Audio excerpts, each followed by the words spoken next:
Hello and welcome to today's video. Today I'm reviewing a pen from Majohn or Moonman. It is the B25. Now this is, frankly speaking, a knockoff of the Parker 25, which is a pen that is no longer made by Parker. And Moonman or Majohn here have made a couple of little tweaks basically branded it as their own. Now, I don't have a Parker 25. I'll show a picture of it here so you can get a sense of how similar these two pens are. But because I don't have that pen, and at the moment I have no intention of getting one, although it looks like a rather nice little pen, especially if this pen is anything to go by in terms of, the form factors of it. But I'm basically reviewing this pen on its own merits today, with the understanding that the design is taken from Parker. So that's that done. Let's now get into the review. So the exterior of this pen, the majority of the body is made from metal, and I think it's probably a steel or something. And there is some plastic elements like, on the clip and the clip band, and also on the section, which we'll come back to. There's also a top disc there in the finial, and they are made in an accenting color, and Moonman has this in a range of, there's like an orange and a green and a black, and I think it's 6 or 7 colors in all. Top of the pen is this flat plastic disc there in the metal ring. The cap then swirls out ever so slightly and then is cylindrical to the cap band. The clip is cut in, and it's got this little plastic, with a little like the spade symbol there. And it's, sort of through to the other side, and it's a very flexible but very, very usable cap. And then it says Moonman. So what's happening with the branding Moonman Majohn, who knows, is what it is. Then you can feel that step onto that little plastic section there, and then the body continues along and then tapers quite strongly and then continues along at a narrower cylindrical shape, which is where the pen posts. And then we get just a little sort of dimpled steel end there. It's a nice, simple, very small, slim pen. It is a snap cap, and it's a decent snap. I wouldn't say it's like the nicest feeling snap, but it is certainly, secure and all of that. And then we get this plastic section here in the blue, which is cylindrical, and then we get onto a metal section, little line there, and then it tapers to this small Moonman nib with a plastic feed. And it's the nib that is quite different to the Parker. The Parker nib sort of really sort of came around underneath the feed and more as a wrap around it. And this nib is sort of closer in a lot of ways to something like the nib on, say, the Parker Vector or something like that. It's actually very similar in size and everything to that. So you unscrew the barrel off that plastic threads there, and you get a converter here. So this is the same converter that a lot of the Chinese pens use. It's that sort of 3.4 millimeter opening there, and it's very secure in the pen. I like that a lot. And you can see a little brass liner in there.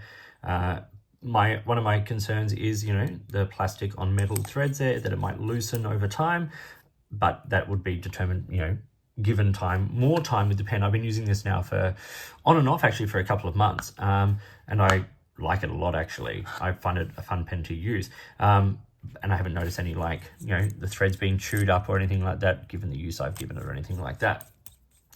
So that's the basics of this little pen.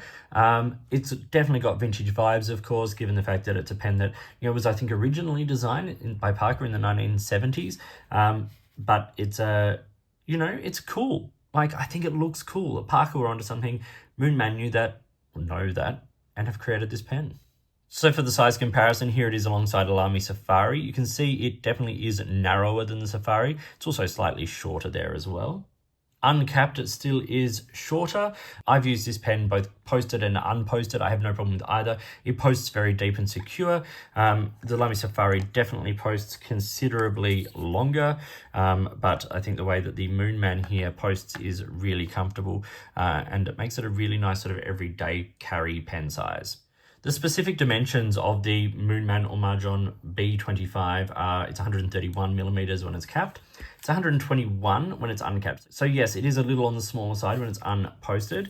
And then when you post it, it comes in at 142, so it is quite comfortable there. Around the section is about 9.5 millimeters, and the widest point of the pen is about 10.5. So it's on the slimmer side, but comfortably slim. The entire pen weighs 19 grams, 12 in the body, 7 in the cap. Now, you are putting a decent amount of the pen's weight on the back, and the only reason that is an issue here is because the plastic here in the section is quite light. So it's good that it posts deeply and sits nice in your hand, because if it was any longer, I think you would start to feel the pen back weight just a little bit. It's a very light section, but all the weight is sitting there comfortably in your hand. Okay, time for a writing sample now, and I've got the traditional Clairefontaine 90 GSM paper here. Here we have the Majohn, or Moonman, B25. Now, this is a fine nib, which if you look carefully, you can see on the underside of the feed there it says F for fine. I can't remember if this comes in any other nib sizes just yet, but I'm very happy with this fine, and of course it is a steel nib. The ink in this today, I put Pilot Oroshizuku Tsukiyo. This is one of my favorite everyday carry inks, so this has been an everyday carry pen for me when I've used it, and so I decided to put that in there. So the writing.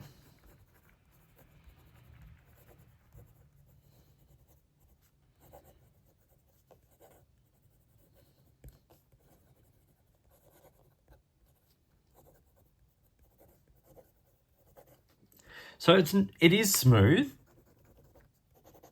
but there is a little bit of feedback on the nib, but it's really pleasant. Like, I'm surprised actually. Reverse writing, it's a little bit dry, very fine, but get a couple of words out. Not a flex nib at all. It's very stiff. And it's not the wettest pen, but it's certainly got enough flow on it to make it a comfortable writer. Quick writing.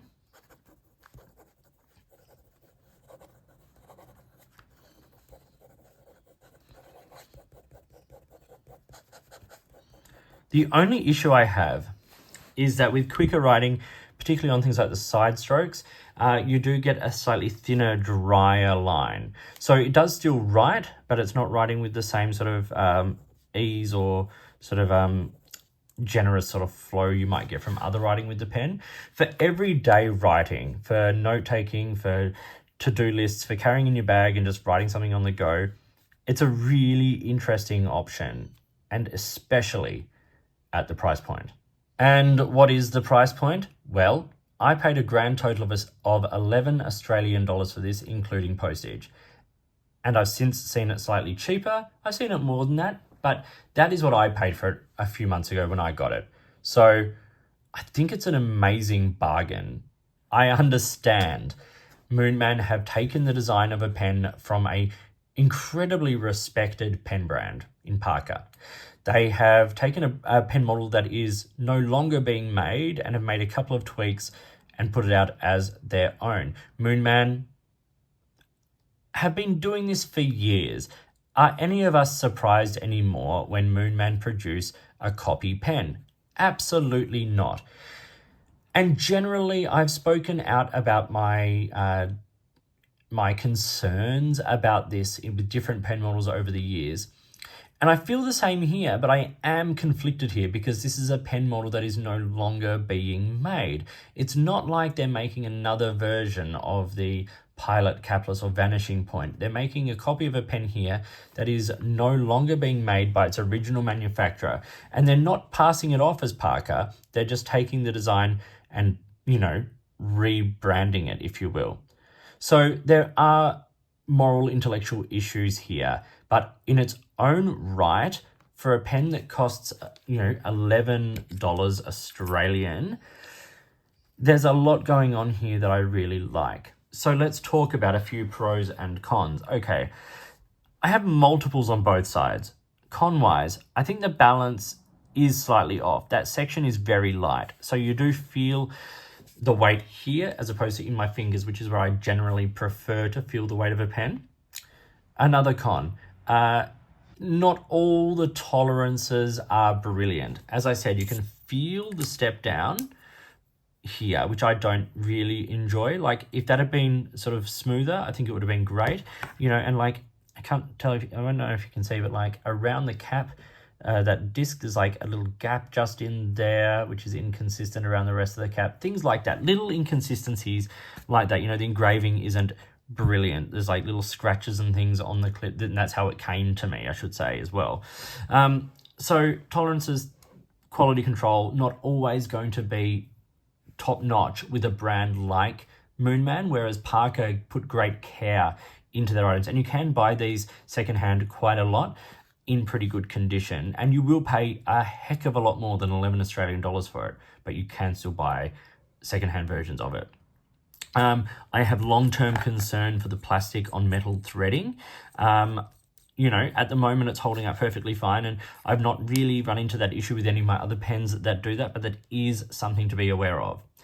Elephant in the room, as we have said, obviously it is designed by Parker that has been rebranded by Moonman. But what are the pros? Okay, I think it posts absolutely brilliantly, and we can thank Parker for that with their original design. It is such a nice pen posted. I love pens that post deep. I'm thinking of the original Parker 51. I'm thinking of the Lamy 2000. The Gravitas Entry posts absolutely fantastically. It's one of my favorite features of a pen, and I prefer to write with them posted in that, you know, when they do that. So this is lovely. You know, I have to say, this is probably my favorite Moonman pen or Majohn pen. It writes better than any other I've had from the brand. And once again, I've spoken out about my disdain for their nibs. There's something about them that just does not work for me. This one writes really comfortably and nicely. Not the smoothest nib, but I enjoy writing with it.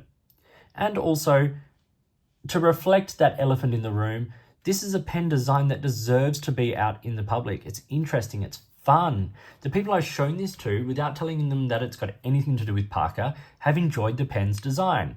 It's a nice design. So if Parker don't want to make it anymore, at least Moonman are making it available to a new generation of pen users, including myself. Now, as I said at the top of the video, am I going to get a original Parker 25? Look, I would love to. I don't, you know, like I haven't seen one yet that's jumped out at me at a price that I'm really comfortable with, but I would love to own one. And if I ever do get one, I will do a proper shootout comparison of the two. But if this pen is anything to go by, I think the Parker would be a really enjoyable pen, given the fact that many other reviews have compared them and said that, you know, the Parker does write beautifully. So look, it's going to be up to you how you feel about this. I enjoy this pen. In its own right, I enjoy this pen. Do I love that Moonman have taken another pen's design? No. Am I glad, though, that they have so that I can have one? Yes. It's a very weird position to be in. But anyway, that's the setup. So thank you for watching. I hope you found this video about the Moonman B25 or Majohn B25 to be interesting and useful. Please like and subscribe, hit the notifications button, all that kind of stuff. If you've got products you think I should be looking at, or if there's a way you'd like to support my channel, I would really love to hear from you. In the meantime, enjoy your pens, enjoy writing, and I'll talk to you soon.